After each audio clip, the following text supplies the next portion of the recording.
Alpha Flight number 1 of 5, Divided We Stand, Part 1. It's written by Ed Brisson, who, last we saw him in the X-World, he was kind of alternating issues with Hickman on the Dawn of X New Mutants book. That was a long time ago. Also, he's Canadian, and Marvel likes to match writers with their topics this way, other than the next writer on Daredevil, but that's a whole different podcast. Art by Scott Godlewski, colors by Matt Miller, letters by Travis Lanham, designed by Tom Muller and Jay Bowen. Now, Alpha Flight, are you a long-time Alpha Flight guy, Ruben? No, I've always known about them, but I think this might even be the first Alpha Flight issue I've ever read, so wow. I'm not the authority on Alpha Flight. Well, I'm not Canadian either, as we've established. This is a team created by Claremont and Byrne, originally just a bit of like backstory for Wolverine. It was like a place for him to have come from. Wolverine was like on Alpha Flight for a hot minute. Boy, I really sounded like Jim there for a second. So I've read a bit of that first volume of Alpha Flight, probably all of the John Byrne run, which goes up to like issue number 29 before another writer comes in. And the first like dozen issues or so are really good classic Bronze Age Marvel storytelling. And usually going forward, when they bring back Alpha Flight characters, they bring back the ones from that run. So almost all the characters here, with a couple exceptions, are from that John Byrne run.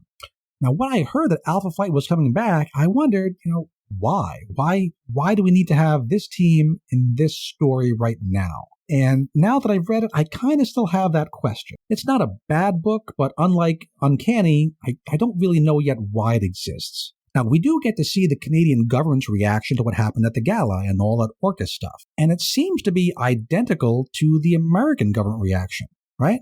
Yes. They buy the whole Orcus line. Mutants are bad and dangerous. Time to go all hate and fear on them again. They spin up Department H to be an anti-mutant team. They bring out Alpha Flight team made up of some of the members of that original team. Specifically, we got Guardian, James McDonald Hudson, often called Mac. He's the guy in the Canadian flag suit. Originally, all the powers were just in the suit. I think currently he has a cyborg deal going on. I don't know. Shaman, he's Michael Two Young Men. That's his last name, Two Young Men.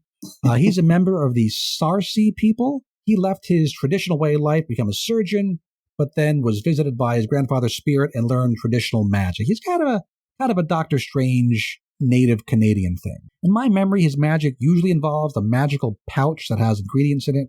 Moving on to Snowbird, who's a demigoddess of nature, does a lot of shape-shifting into Canadian animals like polar bears and snowy owls. Canadian animals.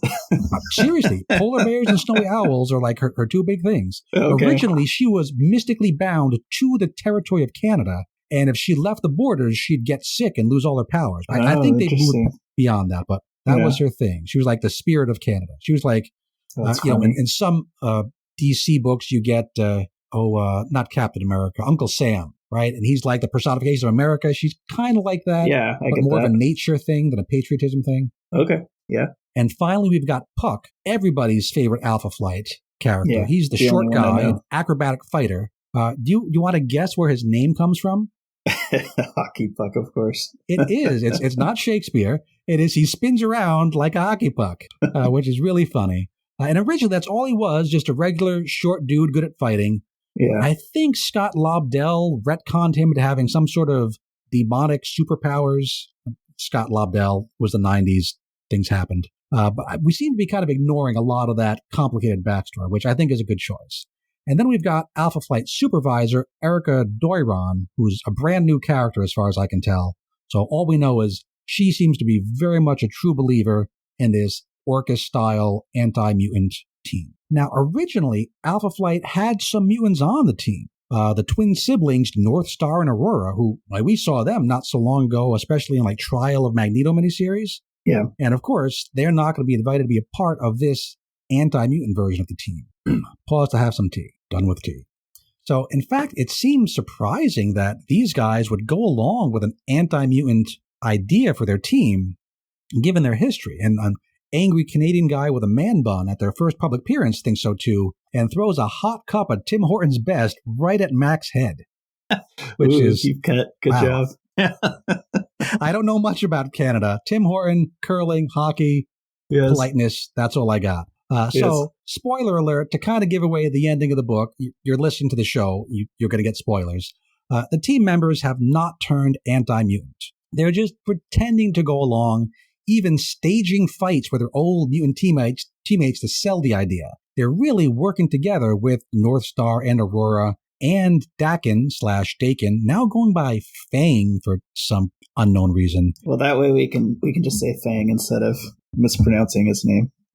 Well, that's an old Chris thing, Dakin Dakin, that I remember from his podcast. But we'll go with Fang. And yet they're all working together to smuggle mutants to an area of Manitoba they call Krakoa North, which is where Quicksilver should have just taken those Americans, not the border. So the gates don't work anymore. So the plan is to gather a whole bunch of mutants at once, load them up into a spaceship wholesale, and send them off to Chandalar, the throne world of the Shi'ar Empire, for safety. Yeah. So what do you think of this plan? I think it's good to get them somewhere other than Krakoa because of the Civil War. So that makes sense to me. Right, other than Arakko, Mars, right? Yeah, exactly. So that's good. And I know we know Quicksilver's taking people somewhere, so that works. But I'm curious, has that been vetted with the Shi'ar? Are they on board with this? It'd be. I know, usually they do stuff that Charles asked them to do, but I'm not sure that this would be. Yeah, I like that moment because it made me think, hey, what is going on in the whole empire of space, right?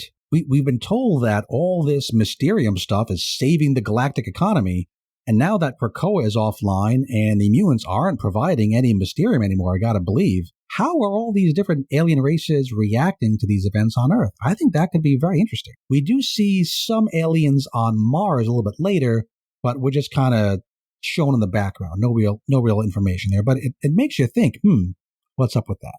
So also working secretly with them and pretending to be their enemy is this woman who uses the name Nemesis. Now, there have been at least 3 different Alpha Flight characters who have used the name Nemesis, cutting through all that nonsense. I'm pretty sure I think she's the second one who goes by the name Jane Thorne, who was a member of Alpha Flight during the 1990s, and I think she's the only Nemesis who could teleport, which is a power we see Nemesis do in this story. So I'm going to go with this is Jane Thorne.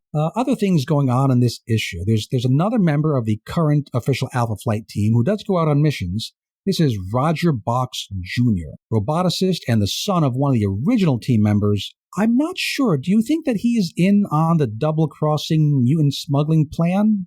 Do you have any idea what his allegiance is? Yeah, I think he must be informed. Oh, you think maybe he's actually uninformed? That actually would be a more interesting dynamic, that there are people that are part of the team that don't. That's what I'm going with now. He's the son of an original team member, and he's building these box sentinels, which are apparently a lot like Stark Sentinels, but smaller, more polite, and all their nuts and bolts are in metric, so you need a whole different set of socket wrenches. But other than that, they're regular Sentinels. That's one of the few things I grabbed onto and kind of thought was clever, where he basically is like, yeah, we don't need something that can't just walk through a door. Because that is one of the things that's kind of ridiculous about Sentinels, right? You're protecting the peace, but usually that means wrecking the entire city to get one single mutant.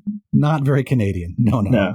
So I thought that was pretty good. And I actually, if this is a dynamic that they're going to play, which is they've got one person on the team that doesn't really know and is maybe even against the agenda of what's really going on, that's a cool tension that they could introduce. And if he's programming these Sentinels, either he's on board with the secret mission and he's, put some Trojan horses back doors into these Sentinels, or he's a true believer, anti-mutant, and he's going to, be on the other side. Could be fun either way. Yeah.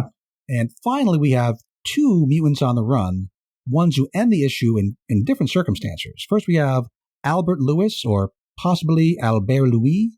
I don't know.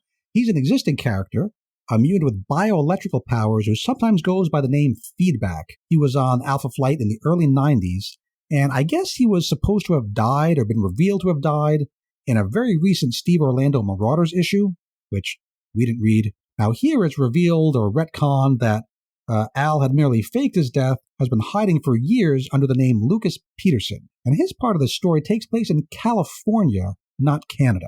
So I'm not sure how he's even going to connect with our Alpha Flighters. Any guesses there? He seems kind of extraneous. Yeah, very extraneous. No, I don't know who he is, and I don't know why he is in California, and I don't know why I'm supposed to care that he's in California. All of these are questions that lead to my ultimate score for this. It feels like this is definitely an issue that it's not really a number one, right? Like, I usually don't have this opinion that I know is very popular in this podcasting community of like, hey, your issue number one needs to actually let people know why they should care about this story. Mm-hmm. But I felt it a lot in this one. I read these characters and I couldn't tell you like what their personality is like from these individual issues, and I don't know why I'm supposed to care that there's somebody in Canada that's being California that's being chased. This was an issue that really made me exhausted at the end, just because there were so many names, so many characters, so many convoluted backstories to look up.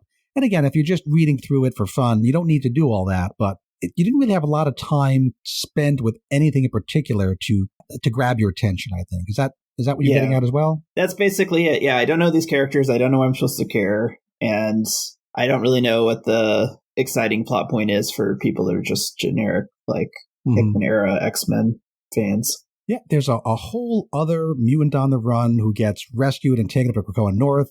I don't know if he matters, or if he was just a gimmick to show the fight and to have that fun reveal at the end that it was a fake fight. Yeah, the art is good. I particularly like the way those mutants, Argent and Feedback, were drawn. I thought the nighttime staged battle in Saskatoon looked pretty cool. Now, overall, a perfectly decent superhero team comic, a little overstuffed, a little too many things in it. Just doesn't really have that spark that, like you said the other way around and previously, I don't really feel like I need to read the next issue. I'd be okay trade waiting on this if we weren't, doing this every week.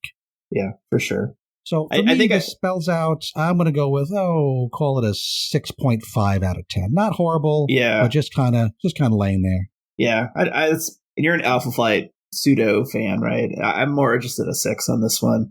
But it's not bad, and I will read the next issue. And I think how much do all these characters know about this pro-mutant agenda question is a little interesting. Right. If I had the pitches for all these books on my desk, I hear they're changing X-Men editors going forward. If I were X-Men editor and had to pick through these, I think the Alpha Flight one would be, I'd say, well, maybe we don't need to do this one quite yet. Maybe put this off to the side. It's almost like you could have just shown this as like a one panel thing, right? Like, up in Canada, they're doing this. This could be a written shorter. It could be like a cool backup in X-Men or in Uncanny Avengers, something like that. I don't think we need a whole series on it, but a couple pages here and there could be intriguing.